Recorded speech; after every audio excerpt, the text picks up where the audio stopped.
यार सुनो, देखो मेरी बात समझो।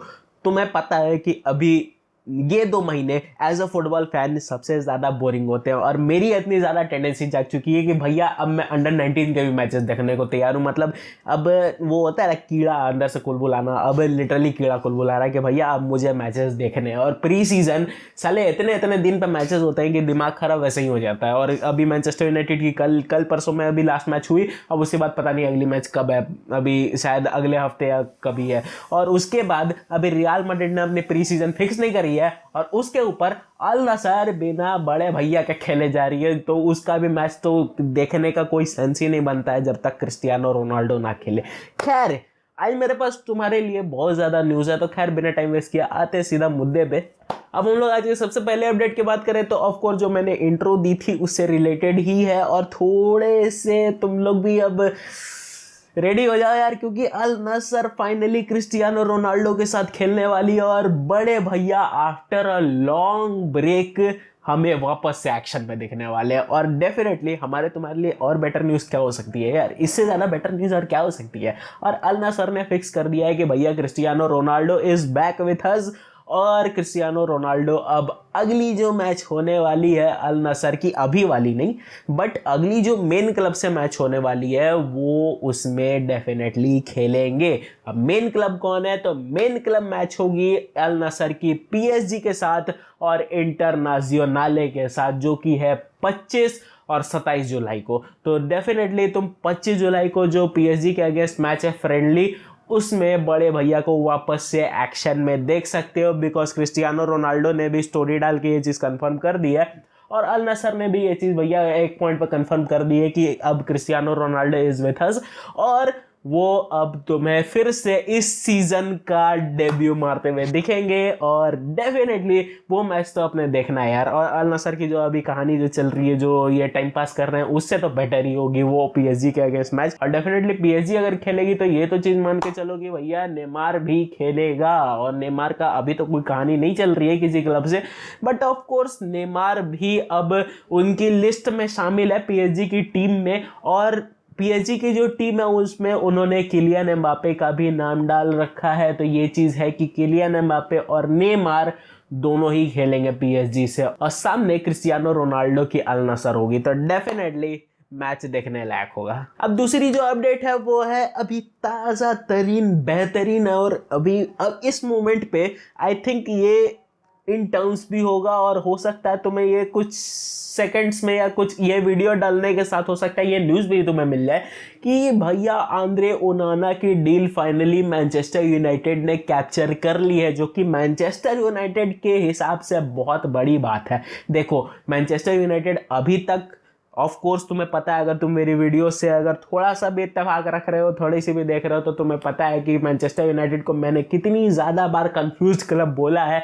और ये चीज़ कहीं गलत नहीं है, बिकॉज मैनचेस्टर यूनाइटेड जिस तरीके से एक प्लेयर को लेकर कंफ्यूज होती है और जिस तरीके से रगड़ा क्रिएट करते हैं, ये चीज़ तो कंफर्म है कि भैया इनके आंद्रे ओनाना को लाना इनके बस की बात नहीं थी, बट स्टिल इन्होंने अपने वर्ड्स पर कायम रहा, और भाई आंद्रे ओनाना की डील फाइनली ये कैप्चर कर चुके हैं। अब ऑफर क्या है, तो मैनचेस्टर यूनाइटेड की तरफ से 50 मिलियन प्लस एड ऑन्स की ऑफर फाइनली टेबल पर आ चुकी है। और देखो, इंटरनेशनल भी 50 मिलियन प्लस एड ऑन्स की ही एक्सपेक्ट कर रही थी, ऑलमोस्ट हम लोग समझो तो तुम 55 मिलियन के आसपास की कहानी तुम समझ सकते हो आंद्रे ओनाना जो इंटरनेशनल मांग रही थी। और मैनचेस्टर यूनाइटेड ने फाइनली ये चीज़ कंफर्म कर दी है कि वो भैया अब टेबल पर पटक देंगे इंटरनेशनल के उतना जो अमाउंट जो मांग रही है। और फाइनली एक चीज तो है कि अब Andre Onana finally Manchester United आ सकता है, और आज जब ये वीडियो डल जाएगी तो ये चीज तुम्हें शायद 1 घंटे में 2 घंटे में या मैक्सिमम से मैक्सिमम आज के दिन में तुम्हें आंद्रे ओनाना की डील हेयर वी गो होते हुए दिख जाएगी। तो एक चीज मान के चलो कि भैया ओनाना अब अगले सीजन से मैनचेस्टर यूनाइटेड में खेलेगा, जो कि हमारे लिए बहुत बड़ी डील है, क्योंकि डेफिनेटली हमें एक ऐसा गोलकीपर चाहिए ही था, बिकॉज जो प्ले मेकिंग में हमें पीछे से हेल्प कर सके और एक अच्छा शॉट स्टॉपर हो। तो आंद्रे ओनाना से बेटर अभी तो मार्केट में कोई फिट बैठेगा नहीं, और जिस तरीके से तुम्हें ऑलरेडी पता है कि एरिक टेन हैग ने ग्रूम करा है आंद्रे ओनाना को, तो डेफिनेटली एक ऐसी चाबी जो उसकी गाड़ी की ही है और उसने पहले से यूज कर रखी है, वो डेफिनेटली एरिक टेन हैग को और इस मैनचेस्टर यूनाइटेड को एक बूस्ट देगा। और इस सीजन की अगर बात करें तो डेफिनेटली आंद्रे ओनाना हमारा नंबर 1 चॉइस गोलकीपर होगा। तो ऐसे में अब इतनी बड़ी डील को कैप्चर करना मेरे तो अब मैनचेस्टर यूनाइटेड का थोड़ा सा अब होप बढ़ रहा है। ऑफ कोर्स मुझे पता है कि होप नहीं करनी है इनसे, लेकिन फिर भी अब थोड़ा सा होप बढ़ रहा है कि भैया एक स्ट्राइकर भी साइन करके ले आओ, तो थोड़ा कहीं इधर से उधर से, नहीं तो फिर थोड़ी सी कहानी गड़बड़ा जाएगी। बिकॉज अगर तुम स्ट्राइकर की कहानी की बात करोगे तो अभी सबसे बड़ा जो नाम चल रहा है वो है जाओ फिलिक्स का। और जाओ फिलिक्स की जो कहानी है कि भैया जाओ फिलिक्स इस सीजन फिर से एटलेटिको मैड्रिड से ऑन अ लोन जा सकता है। और ऐसे में जो सबसे ज्यादा फ्रंट रनर्स है जाओ फिलिक्स को एज अ लोनी साइन करने में वो है मैनचेस्टर यूनाइटेड। सबसे फ्रंट में अभी मैनचेस्टर यूनाइटेड। और डेफिनेटली अगर जाओ फिलिक्स लोन पर इस सीजन के लिए आता है तो हमारे लिए एक बूस्ट हो जाएगी और हमें एक 9 नंबर मिल जाएगा। और फर्दर परचेज की भी ऑप्शन है, उसकी जो डील है, जो कॉन्ट्रैक्ट है उसमें। तो डेफिनेटली अगर जाओ फिलिक्स अच्छा परफॉर्म करता है तो जाओ फिलिक्स डेफिनेटली मैनचेस्टर यूनाइटेड खरीद सकती है जाओ फिलिक्स को। अब देखो ये एक र्यूमर है, बट अगर सच होती है तो definitely it's a cause to die for. अब इसी के साथ हम लोग आते हैं आज की थर्ड अपडेट पर, जो कि है लिवरपूल को लेकर। और लिवरपूल को सीरियसली बहुत बड़ा सदमा लगा है ये अभी कुछ घंटे पे जो ये न्यूज फैली है कि जॉर्डन हेंडरसन और फेबिनियो दोनों ही लिवरपूल को छोड़कर जा सकते हैं। अब देखो ये र्यूमर नहीं है, ये चीज हमारे विधानसभा के अध्यक्ष श्री फेब्रिज़ियो रोमानो साहब ने भी कंफर्म कर दी है कि भैया अब दिख रहा है कि सऊदी ने डील मार दी है लिवरपूल को अब फेबिनियो और जॉर्डन हेंडरसन के लिए। और लिवरपूल भी अब हो सकता है एक्सेप्ट कर ले। अभी तक पर्सनल डील्स एक्सेप्ट हो चुकी है, जहां तक बताई जा रही है अल इत्तेफाक क्लब बताई जा रही है अभी सऊदी की तरफ से, जिन्होंने ऑफर मारा है जॉर्डन हेंडरसन के लिए। और अभी फेबिनियो की अभी तक कोई डील आई नहीं है कहीं सऊदी की तरफ से, कोई कंफर्मेशन नहीं कि कौन सी क्लब ने फेबिनियो के लिए डील मारा है। कहीं अल इत्तेफाक है, कहीं अल अहली है, तो कंफर्म नहीं है कि अभी सऊदी के कौन से क्लब ने फेबिनियो के लिए डील मारा है। बट जॉर्डन हेंडरसन के लिए तो कंफर्म है कि अल इत्तेफाक ने पर्सनल जो टर्म्स हैं वो कैप्चर कर लिए है। बट द थिंग इज अब इट्स बिटवीन द क्लब्स। अब क्या लिवरपूल जाने देगी जॉर्डन हेंडरसन को? इतने मतलब 40 मिलियन की ओवरऑल डील है, तो क्या 40 मिलियन में जॉर्डन हेंडरसन को जाने देगी या फिर इससे ज्यादा वो एक्सपेक्ट करते हैं ये सऊदी के क्लब से? बिकॉज देखो सऊदी क्लब है तो वो ऑफकोर्स फेंक ही सकती है, उनके पास पैसा पैर पे फड़ रहा है। तो ऐसे में अब क्या जॉर्डन हेंडरसन की जो डील है वो 40 मिलियन से अबव जा सकती है या फिर लिवरपूल बेचना ही नहीं चाहेगी जॉर्डन हेंडरसन को? ये अब क्लब्स के बीच में मामला है और क्लब्स के बीच में ही मामला आकर अभी फंस चुका है। और अभी इस पर जो फर्दर जो कहानी होगी ऑफकोर्स हम लोग यहाँ है ही उस पर डिटेल में बात करने के लिए। बट द थिंग इज कि अभी तुम मान के चलो कि लिवरपूल अभी सिर्फ और सिर्फ पर्सनल डिटेल्स के बलबूते पर अभी एक्सेप्टेंस नहीं मान रही है। वो चाहती है शायद और ज़्यादा पैसे मिले या फिर हो सकता है कि ये डील कभी हो भी ना। तो ऐसे में ये चीज़ तो मान के चलो कि अभी चीज़ें बहुत ज़्यादा अधड़ में लटकी हुई है between Liverpool, Jordan Henderson and Fabinho और सऊदी की क्लब्स।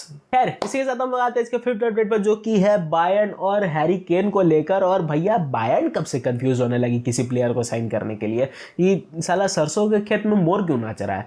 देखो कहानी ये है कि हैरी केन ने कंफर्म कर दी है कि वो बायर्न जाना चाहते हैं, लेकिन बायर्न ने अभी तक कंफर्म नहीं करी है कि साले वो हैरी केन को साइन करना चाहते हैं या नहीं करना चाहते, क्योंकि उनके तरफ से अभी बहुत विशी वॉशी एटीट्यूड चल रहा है। देखो बायर्न ऑफ कोर्स ये चीज समझती है कि उन्हें एक 9 नंबर की जरूरत है, मैंने तुम्हें एक्सप्लेन कर दिया कि क्यों है।